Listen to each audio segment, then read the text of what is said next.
Hey, you caught me just checking out my little portfolio of land, and we're having a conversation about buying and owning land in Kenya with a person who actually has that conversation on YouTube weekly, and it's Solomon Wangwe. However, I've got the itch again to buy, okay? And I realize I do go through a cycle of these things. They're in different areas of my life. One is learning. I will go cold for a couple of years, and then all of a sudden I was like, I need to learn something, and then I'll go back to a school, and somebody will be like, weren't you in school? I'm like, yes, that was 3 years ago. And the other one is growth. Sometimes I just need to get out of my comfort zone and try something. And the other is land. I realize I have my investment cycles, and I'm ready for another. Good. And you're here, so what should I be looking at? Where should I be looking? That's music to my ears. Tell me.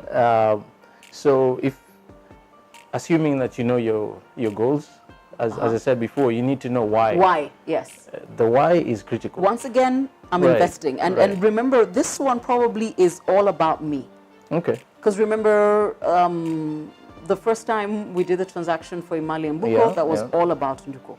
Yes. The Nyuki was very much, I am in love with the more Nyuki. for you, yeah. Yeah, it's, But this is goal. I want to be able to cruise around the world very soon. Or at least, when I slow down, which I don't know when that will be, because I just don't have that particular gear. I don't have gear one. Yeah. Awesome. Yeah, so I'm looking at that. What should I be looking at? Well, I think in my view, you need to be looking for water frontage. Hello. Right. So, and this is something I talk about a lot. It's actually one of our investment strategies. Three things: distance from Nairobi or accessibility. We like to be 2 to 3 hour drive in general, unless you're flying to the coast, which is even shorter. Second thing is next to impending developments. All right. Because once a development happens, you have a spike in property values in general. Yes, of course. So you need to get in before something happens, ideally, because that shrinks your period of appreciation. Okay. The third thing is unique geographic propositions. And this is true for all our sites. Okay. Those are things that I like to say God sorted out before we existed. You can't manufacture them. It's a mountain view, it's a river frontage, it's a ocean beach frontage. Yes. Those are impossible to manufacture. Okay. And the reason we like those is because it makes sure your property is desirable for the long term. Yes. And anyone in the market will scoop it up when you make it available. Okay. For that reason, they're kind of difficult to find. And also a bit expensive. Yes. But the returns on those always outstrip the others. Okay. Right. So and we're actually looking ourselves for property in Diani. Okay. On the beachfront. We're very specific about being on the beachfront. Again, because that's an even smaller basket of commodity. True. There's only so much beach frontage. Yes. And someone's always going to be looking for one. Okay. And we're willing to pay the premium. And to have that. And I guarantee you, from a returns point of view, I personally know families who bought land on the beaches 10, 15 years ago. And, they were paying about 15 to 10 million shillings per acre, which was a lot of money back then. Yes. But today, you will not pay less than 60 to 70 million per acre. There you go.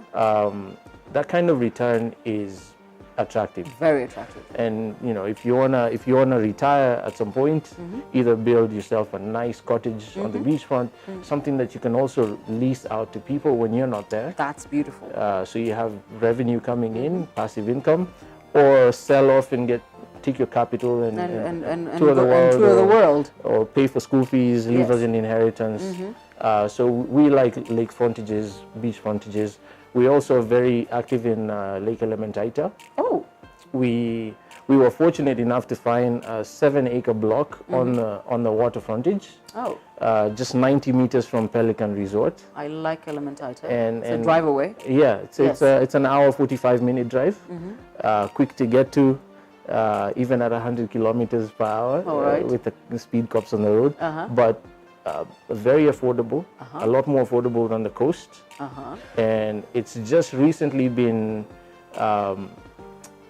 listed as a UNESCO World Heritage Site. Breeding grounds for pelican. People fly from all over the world to watch birds. Yes, I know. At the lake. And Yes. so when you're looking about income generating opportunities, hotels, cottages, villas, it's a ready market. It's a unique property.